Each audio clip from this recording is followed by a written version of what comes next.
dengan cara yang salah. Tidak bisa dengan tambahan rekayasa dan tambahan kebohongan. Menegakkan hukum, menegakkan keadilan, menegakkan kebenaran harus dengan cara yang benar, niat yang bersih, kejujuran dan kebenaran. Salam hormat kembali untuk beliau. Terima kasih.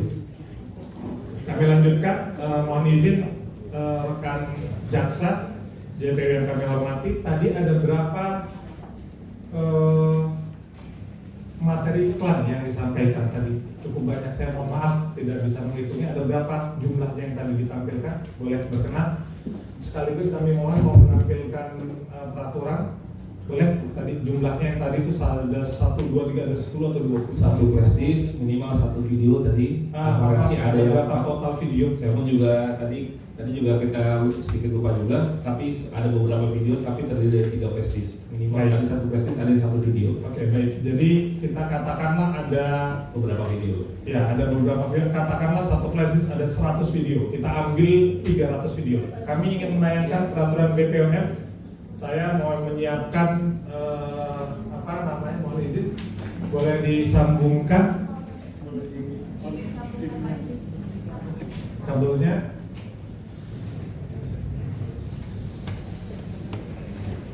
Saat ini saya yang mau menyiapkan nuklir di pertanyaan pertama saya.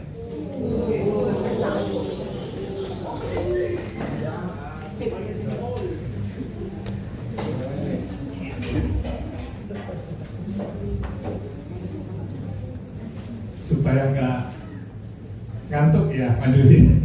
Jadi kita biar santai tapi semuanya dapat. Kan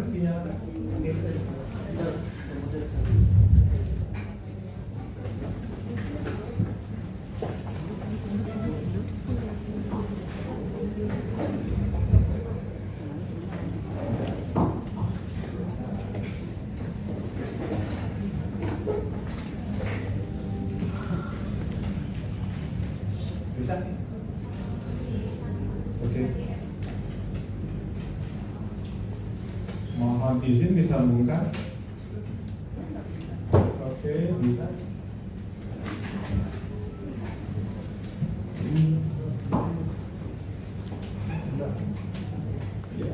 Nah, ini nuklir pertama saya. Katakan tadi 1 flash disk ada 100 iklan yang dilakukan oleh Dr. Richard Lee. Kita lihat peraturan Badan Pengawas Obat dan Makanan. Kenapa nih mati? Ada ini. Maaf, kita agak santai jadi biar nggak terlalu ngantuk nih. Peraturan Badan Pengawas Obat dan Makanan nomor 18 tahun 2024 tentang penandaan promosi yang tadi ada 1 flash disk, katakan ada 100, ada 300, dan iklan kosmetik dengan Terhormat Tuan Yang Maha Esa Kepala Badan Pengawas Obat dan Makanan. Kita masuk pasal 2, kita tayangkan. Saya bacakan pasal 2. Pelaku usaha wajib menjamin kosmetik yang diproduksi dan atau diimpor untuk diedarkan di wilayah Indonesia. Tadi ininya mana? Pointernya mana? Pointernya gitu. Jadi ada pointernya, saya lupa.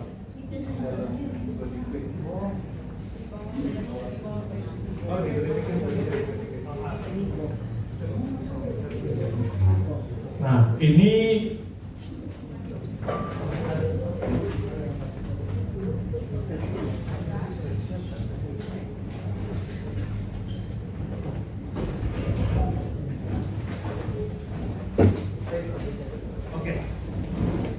biar jelas yang mulia, ini kami bacakan. Pelaku usaha wajib menjamin kosmetik yang diproduksi dan atau diimpor untuk diedarkan di wilayah Indonesia telah memenuhi penandaan, promosi, ini yang tadi, dan atau iklan yang objektif, lengkap, dan atau tidak menyesatkan. Di pasal 2, apabila dianggap 3 USB tadi, 300 promosi atau 3.000 promosi dari Dr. Richard melanggar dan menyesatkan, apa hukumannya? Kita buka pasal 21. Silakan.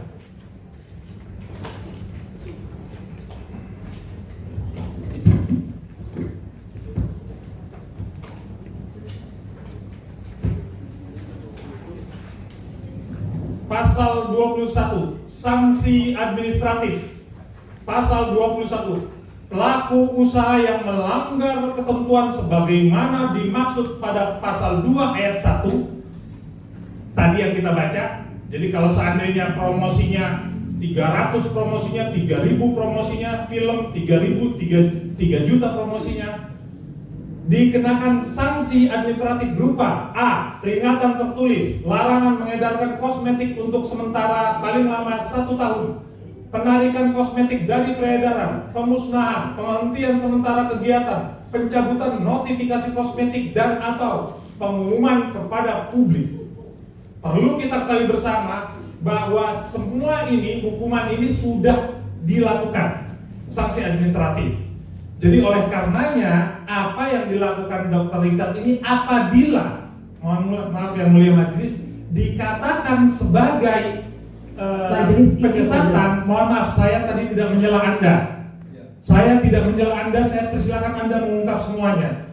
Persilahkan kami untuk menuntaskan kami. Tidak ada satu kata pun ketika Anda bicara, saya persilahkan. Sekarang persilahkan saya untuk menuntaskan. Yang penting punya poin aja. Iya. Nah, poinnya adalah maaf bahwa ini sudah dicabut, bahwa sudah ditarik. Jadi seharusnya kesalahan berkaitan dengan promosi tersebut sudah tuntas dengan sanksi administratif, tidak perlu masuk ke ranah pidana seperti yang terjadi saat ini. Ya, Pertanyaannya, apa dokter tahu sanksi administratif ini? Kan dokter sering menghubungi BPOM.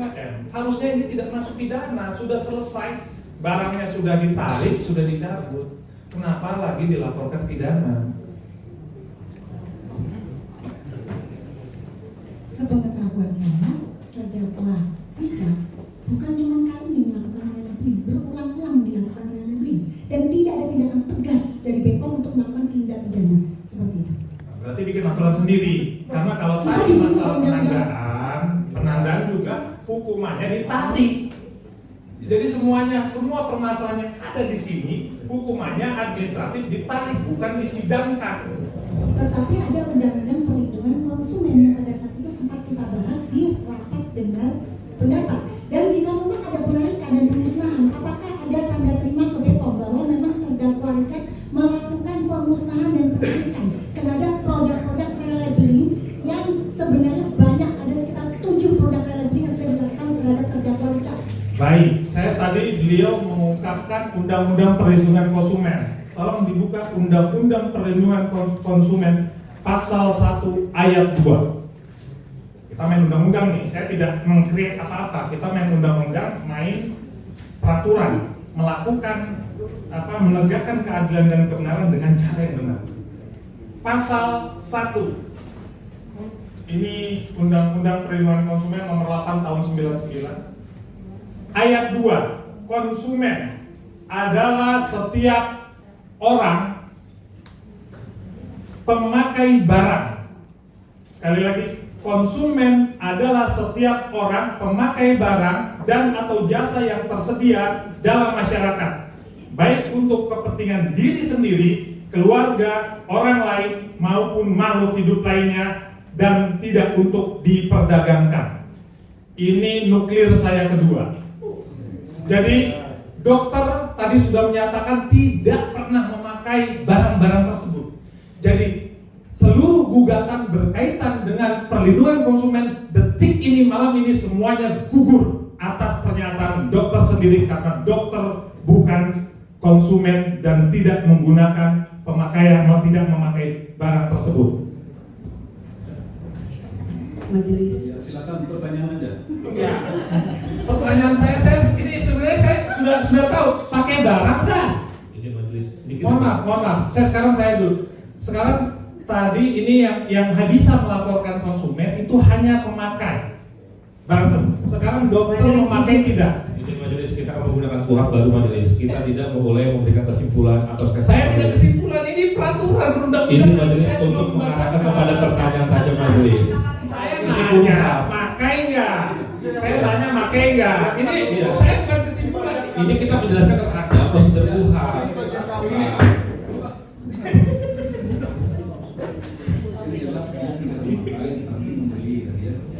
Untuk mengetahui, Betul, yang mulia. hanya untuk mengetahui. Boleh ya. Persoalan apa yang saudara laporkan itu, apakah itu wewenang dari administratif atau pidana? Apakah saudara di wewenang saudara atau saudara tahu? Yang mulia, boleh saya menjelaskan kenapa saya tidak menggunakan produk tersebut? Ya itu sudah dijelaskan tadi. Bukan, karena memang produknya berbahaya sehingga tidak mungkin saya Ya, gunakan. ya itu penggunaan pasal yang dipasang Nah, oleh penyidik betul. atau oleh penuntut umum itu apakah saudara yang minta di laporan itu? Berdasarkan dari rilis BPOM, di situ jelas bahwa ada pelanggaran yang dilakukan oleh terdakwa Richard Lee. Ya itu artinya apakah itu ada permintaan saudara yang menyangkut masalah pasal konsumen, masalah undang-undang kesehatan, Pada saat ataukah itu wewenang dari penyidik? penyidik. Masalahnya itu yang saya Mohon maaf yang mulia, saksi ini berbohong. Surat kuasanya adalah perlindungan konsumen. Saya perlihatkan surat, tolong lihatkan surat kuasa. Ini nuklir saya selanjutnya, silakan. Tanya aja Pak. Saya enggak. Nah, nuklir amplop itu beliau yang minta. Ntar lagi baru aku. Oke. Ya. Ini mundur dulu, turun dulu. Lagi biar jelas. Ini surat kuasa yang kami dapat dari BAP. Nah, ini Dr. Samira, ini tadi tanda tangannya. Nah, ini untuk memberikan bantuan hukum, mendampingi dan atau mewakili serta dalam hal tertentu di mana perlu dan sesuai dengan peraturan perundang-undangan bertindak untuk dan atas nama pemberi kuasa dalam kapasitas sebagai pelapor atau korban untuk membuat dan mengajukan laporan polisi LP dengan dugaan tindak pidana perlindungan konsumen sebagaimana dimaksud pada pasal. Jadi perintahnya perlindungan konsumen padahal bukan konsumen, ada kebohongan lagi yang dilakukan padahal baru. bisa sama jawab. Jadi begini, pada saat saya memberikan surat kuasa, seperti yang sudah saya ceritakan tadi, ya saya menceritakan kronologisnya ke lawyer, ya. Jadi selanjutnya membuat surat kuasa itu bukan saya tapi lawyer. Loh, ini kan tanda tangannya di sini. Loh betul, tapi kan saya. Tanda tangan ini kan harus tahu, ini kan tugas dari dokter. Jadi izin majelis. Ya. Ini kan jelas tanda tangan tugasnya. Saksi sudah menjawab majelis gitu. Terdakwa ini, saksi ini memberikan kuasa kepada lawyernya gitu. Sehingga apa yang kuasanya disebut, ini. iya memang. Pertanyaannya seperti ini. Apakah saudara tahu ya pasal 62 itu apa gitu? Ya, itu pertanyaannya. Harus tahu. Jadi majelis, beliau ini menugaskan lawyernya. Saya lawyer, saya diperintah sama klien saya untuk melakukan sesuatu. Pasti saya merintah. Dan di sini jelas-jelas memerintahkan untuk melakukan pelaporan terhadap undang-undang perlindungan konsumen yang jelas beliau bukan konsumen. Pertanyaannya, Itu menurut Bapak. Ya. Silakan pertanyaan Pak. Ajukan pertanyaan aja Pak. Ya, ini saya kasih tahu kan saya tadi bohong. Jangan kasih tahu. Saudara nggak boleh Loh, berstatement. gimana tangan ini? Tanda tangan beliau. Saya nggak ada fakta baru loh. Ini fakta yang beliau tanda tangani. suaranya biasa aja, bisa nggak santai? Nah, tadi kan saya udah santai. Ya bukan, saya harus tegas ini keadilan dan kebenaran. Di sini majelis untuk ditengahi bahwa saya berikan kewenangan penyidik dalam memberikan pasal sangkaan. Sifat terbuka aja apakah Saya masih banyak majelis. Tapi ini saja sudah ada perbedaan. Makanya. iya dong. Jadi Ya. dengan Baik, saya sekarang nadanya ini lagi majelis supaya nggak ngantuk majelis. Baik, terima kasih. Izin majelis. Oke, tidak boleh pertanyaan disebut. pertama, giliran saya ingin memperlihatkan berita acara pemeriksaan saksi. Apakah betul saksi menandatangani secara sah, resmi, dan tidak ada paksaan berita acara tersebut? Terima kasih.